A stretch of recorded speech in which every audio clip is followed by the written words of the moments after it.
सबसे पहले मैं आपको उत्तर प्रदेश के बुलंदशहर की वो तस्वीर दिखाता हूं जहां मंगलवार को मूसलाधार बारिश हुई, जिसके कारण चारों तरफ पानी ही पानी नज़र आने लगा।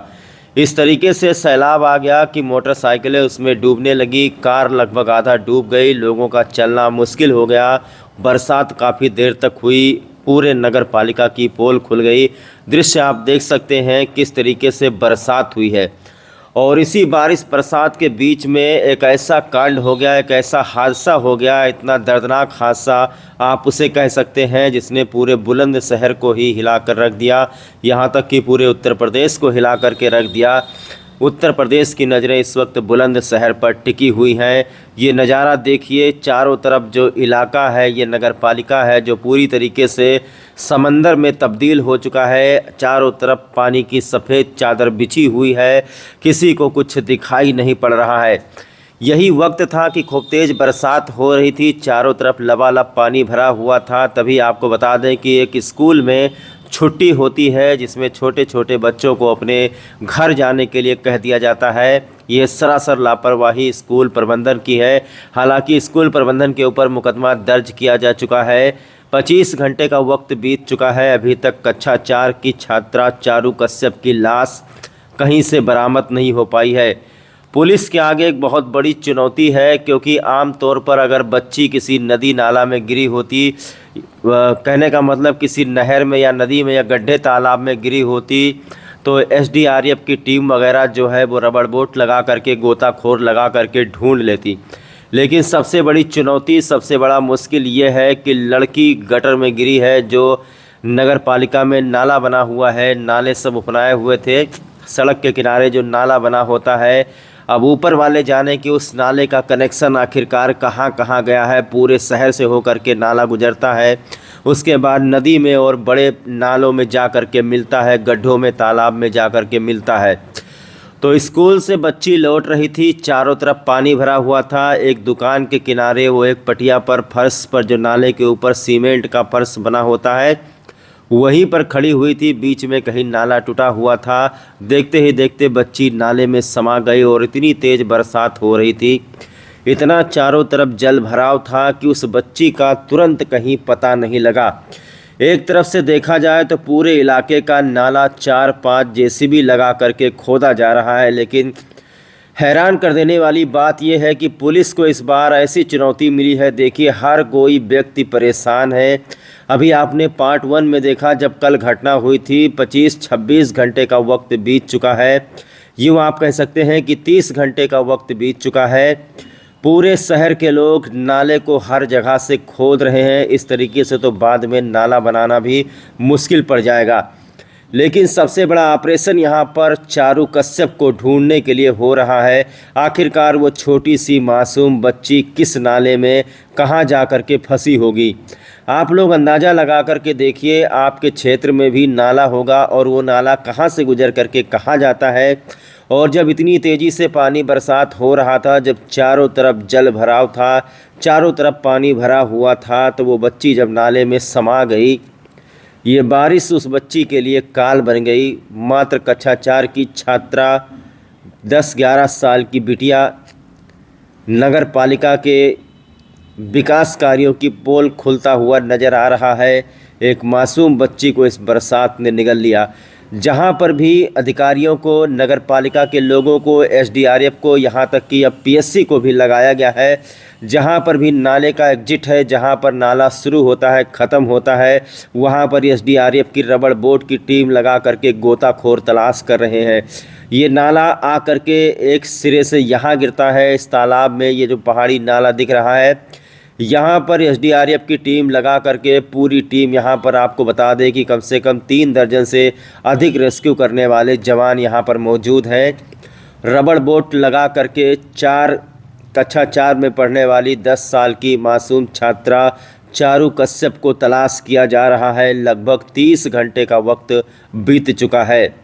अंदाज़ा लगाया जा रहा है कि नाले में जो पानी का बहाव था, उस फोर्स से आकर के बच्ची संभवतः जहां पर नाले का एग्जिट है वहां पर गिरी होगी, लेकिन कहीं से बच्ची का कुछ पता नहीं चल रहा है। आपको बता दें कि पूरे इलाके में जहां जहां पर शक था, वहां पर लाठी डंडा सरिया वगैरह डाल करके जेसीबी लगा करके नाले को खोद करके देखा गया है। पुलिस के वरिष्ठ अधीक्षक और आपको बता दें कि जिला अधिकारी और नगर पालिका के अधिकारी, तमाम प्रशासनिक अधिकारी यहाँ पहुँचे हैं। जहाँ जहाँ पर शक हो रहा है किसी के घर के भी आगे, तुरंत नाले को जेसीबी लगा करके खुदवाया जा रहा है।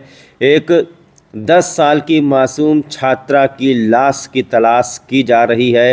पूरी रात ये ऑपरेशन चला है, कल पूरा दिन ये ऑपरेशन चला है।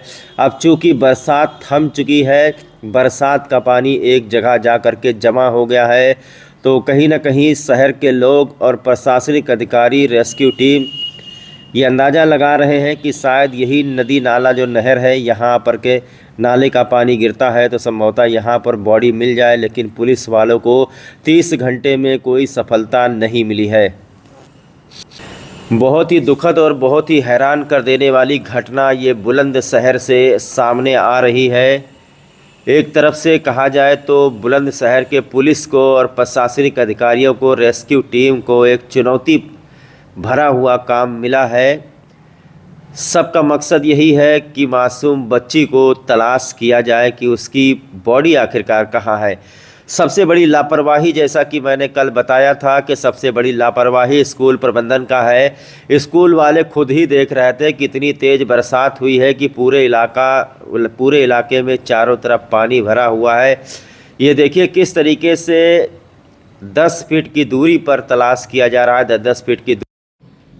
तो इसी तरीके से अंदाज़ा लगा करके मासूम बच्ची की लाश को ढूंढा जा रहा है। कोई हाथ में लाठी डंडा लिए है, कोई अन्य औजार हथियार लिए हुए है। और ये देखिए आप किस तरीके से बुलंदशहर में बरसात हुई है, गाड़ियों का ये हाल है। सोचिए कि इतना पानी में जब बच्ची उस नाले के अंदर फिसल करके गिरी तो पानी का बहाव कितना रहा होगा, और नाले के अंदर ही अंदर बहुत ही तड़फी होगी वो मासूम बच्ची, बहुत उसने आवाज़ लगाई होगी, लेकिन छोटी मासूम बच्ची थी, उसकी चीखें जो है नाले के अंदर दब करके रह गई। आसपास के कुछ लोग हैं जिन्होंने देखा भी था कि बच्ची वहाँ नाले के ऊपर बने हुए फर्श के ऊपर, स्लैब के ऊपर खड़ी हुई है। तुरंत तत्काल कुछ लोगों ने दौड़ करके बच्ची को बचाने का प्रयास किया, लेकिन आखिर इंसान का ही हाथ तो है। वो जो सीमेंट का ऊपर से पटिया बना रहता है, जो कि फर्श बना रहता है, नाले के ऊपर रखा जाता है, काफ़ी वज़न होता है, तो इंसान अपने हाथ से इतना जल्दी तो नाले के पटिया को उठा नहीं सकता था। लेकिन देखते ही देखते मासूम बच्ची सबके आंखों से ओझल हो गई। 30 घंटा बीत चुका है जब तक मैं ये खबर बोल रहा हूँ। बुलंदशहर में नगर पालिका की पोल खुलते हुए नज़र आ रही है। ये नगर पालिका का जो ईओ है और नगर पालिका अध्यक्ष है उनको बर्खास्त कर देना चाहिए। अगर 3-4 घंटे के अंदर इस तरीके का दृश्य आपको देखना मिले कि चारों तरफ जल भराव की स्थिति हो गई है और कहीं से जल निकासी की व्यवस्था नहीं है, तो आप समझ लीजिए किस तरीके से भ्रष्टाचार और घोटाला हुआ है। सबका साथ सबका विकास की बात करती है योगी सरकार, लेकिन उसके अधीनस्थ काम करने वाले अधिकारी कर्मचारी शहर को पूरी तरीके से गटर बनाने पर तुले हुए हैं। इसमें जिम्मेदारी सबकी तय होनी चाहिए। जो नाला होता है, नाले के ऊपर पटिया बना हुआ था, इसके बावजूद बच्ची कैसे फिसल गई, कहीं ना कहीं तो टूटा था। ध्रुव कश्यप जब तेज़ बारिश हुई तो जो इनका स्कूल था, सुशीला पब्लिक स्कूल, उन्होंने बिना इनके पेरेंट्स के आए हुए जो है इनको छुट्टी के बाद छोड़ दिया था। तो उसके बाद से लगातार हम लोग इस घटना को फॉलो कर रहे हैं और लगातार साइट पे भी हम लोग आके रेस्क्यू ऑपरेशंस को देख रहे हैं। और इसमें कल से ही एनडीआरएफ, एसडीआरएफ, फ्लड पीएसी और ज़िला प्रशासन की टीम, चारों टीम्स जो है अलग अलग स्ट्रेचेस में काम कर रही हैं और कोशिश कर रही हैं इसमें जो भी यथासंभव प्रयास हो सके। और रात भर भी काम चला और अभी भी लगातार काम जारी है। अभी हम लोग की एक छोटी सी यहाँ मीटिंग भी हुई सभी रेस्क्यू टीम्स के साथ, एनडीआरएफ और एसडीआरएफ, और अभी रेस्क्यू का काम जारी है। जैसे ही इसमें कुछ अपडेट होगा तो हम लोग आगे बताएंगे। जो कार्रवाई है वो कल ही हम लोगों ने रात में इसमें आगे बढ़ा दी थी। जो बच्ची के पिताजी हैं उनसे मेरी बात हुई कल, तो उनका ये कहना था कि उन्होंने फ़ोन करके बताया भी था स्कूल को कि भई आप इन्हें छोड़िए मत जब तक कि पेरेंट्स ना आ जाए। बट उसके बावजूद भी इनके पिताजी द्वारा बताया गया कि स्कूल ने जो है बच्चे को जाने दिया अकेले, मूसलाधार बारिश हो रही थी उस वक्त। तो उनके तहरीर, उनके एप्लीकेशन के आधार पर एक एफआईआर भी पंजीकृत की गई है सुसंगत धाराओं में, जो भी स्कूल के प्रबंधक हैं उनके विरुद्ध। इसके अलावा एक जांच कमेटी भी ADM साहब की अध्यक्षता में गठित की गई है। इसमें अन्य जितने भी दोषी लोग हैं, अगर उनका दोष पाया जाता है तो उनके ऊपर भी यथोचित कार्रवाई की जाएगी। उसके अलावा नगर पालिका के जितने भी इसमें प्रथम दृष्टया अधिकारी कर्मचारी दोषी पाए गए, उनके विरुद्ध यथोचित कार्रवाई करने के लिए जो है शासन को भेज दिया गया है। सर, आप और SSP यहाँ पर आए हुए हैं, अभी अपनी टीम से आगे वार्ता भी किया, तो किस तरह का अपडेट उन्होंने दिया है और किस तरह की संभावना व्यक्त उन लोगों ने की है कि क्या संभावना है बच्ची की? अभी इन्होंने पूरे एरिया को अलग अलग स्ट्रेचेस में डिवाइड किया है। पहले जो हमारा ड्रेन का स्ट्रेच है उसको तो पूरा लगभग हम लोगों ने क्लियर कर लिया था कल ही। अभी मैंने एक बार और NDRF की टीम को कहा है कि क्योंकि इनके पास एक्सपर्टीज़ है तो एक बार और ये भी उसको चेक कर लें। उसके बाद जो यहाँ का क्षेत्र है, मेन जो ड्रेन है हमारा काली नदी का, इसको भी इन्होंने 2 हिस्सों में डिवाइड किया है। तो उस एक तरफ NDRF की टीम देख रही है, एक तरफ SDRF की टीम देख रही है। और जो भी यहाँ पे पुल के नीचे तक का स्ट्रेच है जो हम लोगों ने लिया है, क्योंकि वहाँ पे एक बैरियर जैसा है, तो वहाँ तक जो है थोड़ा अब ऑपरेशंस को इन्होंने अलग तरीके से अब शुरू किया है। जितना भी वेजिटेशन है, ग्रोथ है, उसको भी कट करके जो है आगे बढ़ रहे हैं ये लोग। तो अभी देखते हैं आगे इसमें क्या प्रोग्रेस होती है। हम लोग शहर की अगर ड्रेनेज की बात की जाए तो पूरी तरह से कल चौक हो गया था, तो आपने किस तरह के दिशा निर्देश नगर पालिका को दिए ताकि इस तरह की चौकिंग की व्यवस्था फिर से न बन? सरकारी अस्पताल तक में पानी, इसमें कल जो मूसलाधार बारिश करीब 45 मिनट की हुई और बहुत कम समय में बहुत भारी वर्षा उसमें हुई थी। और हमेशा वर्षा ऋतु के पहले जो है हर जगह जो भी नगर क्षेत्र है हमारे नगर पालिका, नगर पंचायत, उसमें नालियों की साफ सफाई हमेशा की जाती है और उसको जियो टैग्स फोटो के साथ चेक भी किया जाता है।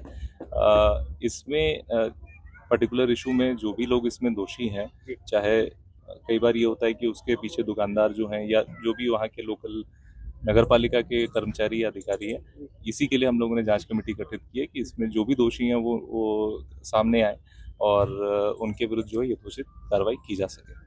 अच्छा, क्या स्थिति यहाँ पर बारिश की? स्थिति तो आपको दिख ही रही होगी, नाले की पानी भरा पड़ा, 2.5-3 फुट पानी है, घरों में घुसा पड़ा 2-3 फुट। अच्छा, इससे क्या नुकसान हो जाता है घरों में? घर के बेड बेकार हैं, सोफे बेकार हैं। हाँ, अच्छा, इसके पहले भी शिकायत करी नगर पालिका में? नगर पालिका में हर साल जाते हैं। अच्छा, कोई सुनवाई नहीं होती। अच्छा, अब क्या रहना स्थिति है घर पे? मकान बेचो और नगर पालिका में चले जाओ बचने के लिए। ये हर साल होता बारिश? हर साल नगर पालिका नहीं करती, सिर्फ पैसा कमाती और कुछ नहीं करती, ना नाले की सफाई ना कुछ।